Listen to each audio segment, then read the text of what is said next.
कागज का एक टुकड़ा, तलाक पर आधारित ये इमोशनल कहानी आप अवश्य देखिए। राधिका और नवीन को आज तलाक के कागज मिल गए थे। दोनों साथ ही कोर्ट से बाहर निकले।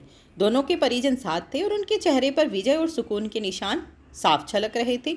4 साल की लंबी लड़ाई के बाद आज आखिर फैसला हो गया था।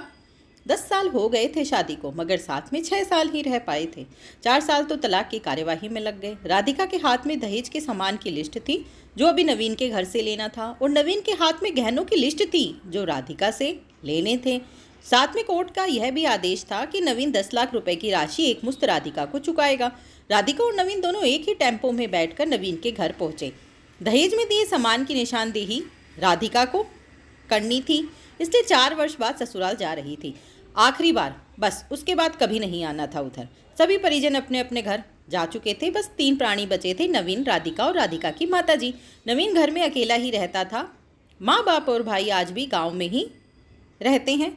राधिका और नवीन का इकलौता बेटा जो 7 वर्ष का है, कोर्ट के फैसले के अनुसार बालिग होने तक वह राधिका के पास ही रहेगा। नवीन महीने में एक बार उससे मिल सकता है। घर में प्रवेश करते ही पुरानी यादें ताज़ा हो गई। कितनी मेहनत से सजाया था इसको राधिका ने। एक एक चीज में उसकी जान बसी थी।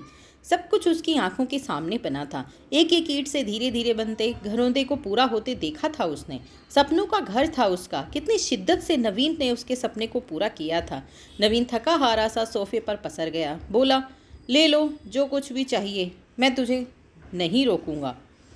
राधिका ने अब गौर से नवीन को देखा। 4 साल में कितना बदल गया है। बालों में सफ़ेदी झांकने लगी है। शरीर पहले से आधा रह गया है। 4 साल में चेहरे की रौनक गायब हो गई। वह स्टोर रूम की तरफ बढ़ी जहां उसके दहेज का अधिकतर सामान पड़ा था। सामान ओल्ड फैशन का था, इसलिए कबाड़ की तरह स्टोर रूम में डाल दिया था। मिला भी कितना था उसको दहेज में।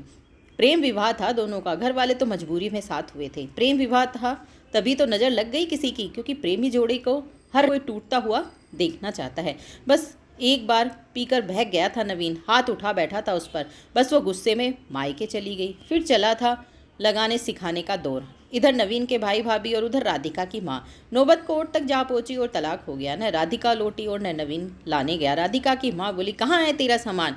इधर तो नहीं दिखता, बेच दिया होगा इस शराबी ने। चुप रहो माँ।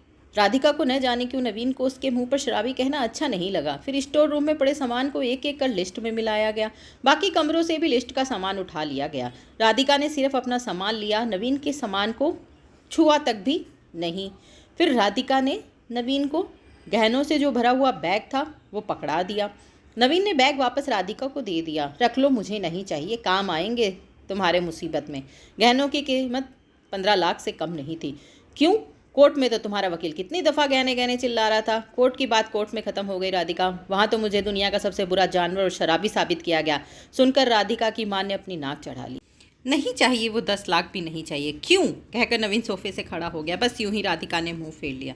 इतनी बड़ी जिंदगी पड़ी है, कैसे काटोगी? ले जाओ, काम आएंगे। इतना कहकर नवीन ने भी मुंह फेर लिया और दूसरे कमरे में चला गया। शायद आंखों में कुछ उमड़ा होगा जिसे छुपाना भी जरूरी था। राधिका की माताजी गाड़ी वाले को फ़ोन करने में व्यस्त थी। राधिका को मौका मिल गया। वो नवीन के पीछे उस कमरे में चली गई। वो रो रहा था अजीब सा मुंह बनाकर, जैसे भीतर के सैलाब को दबाने की जद्दोजहद कर रहा हो। राधिका ने उसे कभी रोते हुए नहीं देखा था। आज पहली बार देखा। न जाने क्यों दिल को कुछ सुकून सा मिला, मगर ज़्यादा भावुक नहीं हुई। सधे अंदाज में बोली, इतनी ही फिक्र थी तो क्यों दिया तलाक? मैंने नहीं, तलाक तुमने दिया। दस्तखत तो तुमने भी किए। माफ़ी नहीं मांग सकते थे? मौका कब दिया तुम्हारे घर वालों ने? जब भी फ़ोन किया काट दिया। घर भी आ सकते थे, हिम्मत नहीं थी। राधिका की माँ आ गई। वो उसका हाथ पकड़कर बाहर ले गई। अब क्यों मुंह लग रही है इसके? अब तो सारा रिश्ता भी खत्म हो गया है। माँ बेटी बाहर बरामदे में सोफे पर बैठकर गाड़ी का इंतजार करने लगी। राधिका के भीतर भी कुछ टूट रहा था। दिल बैठा जा रहा था। वो सुन से पड़ती जा रही थी। जिस सोफे पर बैठी थी उसे गौर से देखने लगी। कैसे बचत करके उसने और नवीन ने वो सोफ़ा खरीदा था। पूरे शहर में घूमी थी, तब यह पसंद आया था। फिर उसकी नज़र सामने तुलसी के सूखे पौधे पर गई। कितनी शिद्दत से देखभाल किया करती थी। उसके साथ तो तुलसी ने भी ये घर छोड़ दिया। घबराहट और बढ़ी तो वह फिर से उठकर भीतर चली गई। माँ ने पीछे से पुकारा, मगर उसने अनसुना कर दिया। नवीन बेड पर उल्टे मुंह पड़ा था। एक बार तो उसे दया आई उस पर, मगर वह जानती थी कि अब तो सब कुछ खत्म हो चुका है, इसलिए उसे भावुक नहीं होना है। उसने सरसरी नज़र से कमरे को देखा। अस्त व्यस्त हो गया है पूरा कमरा। कहीं कहीं तो मकड़ी के जाले झूल रहे हैं। कितनी नफरत थी उसे इन मकड़ी के जालों से। फिर उसकी नज़र चारों ओर लगी उन फोटो पर गई जिसमें वो नवीन से लिपट कर मुस्कुरा रही थी। कितने सुनहरे दिन थे वो। इतने में माँ फिर आ गई, हाथ पकड़कर फिर उसे बाहर ले गई। बाहर गाड़ी आ गई थी, सामने सामान गाड़ी में डाला जा रहा था। राधिका सुन सी बैठी थी। नवीन गाड़ी की आवाज़ सुनकर बाहर आ गया। अचानक नवीन कान पकड़कर घुटनों के बल बैठ गया। बोला, मत जाओ ना, माफ़ कर दो। शायद यही वो शब्द थे जिसे सुनने के लिए 4 साल से वह तड़प रही थी। सब्र के सारे बांध एक साथ टूट गए। राधिका ने कोर्ट के फैसले का कागज निकाला और फाड़ दिया। और माँ कुछ कहती इससे पहले ही लिपट कर नवीन से साथ में दोनों बुरी तरह रोते जा रहे थे। दूर खड़ी राधिका की माँ समझ गई कि कोर्ट का आदेश दिलों के सामने कागज से ज़्यादा कुछ नहीं। काश उनको पहले बिल ने दिया होता।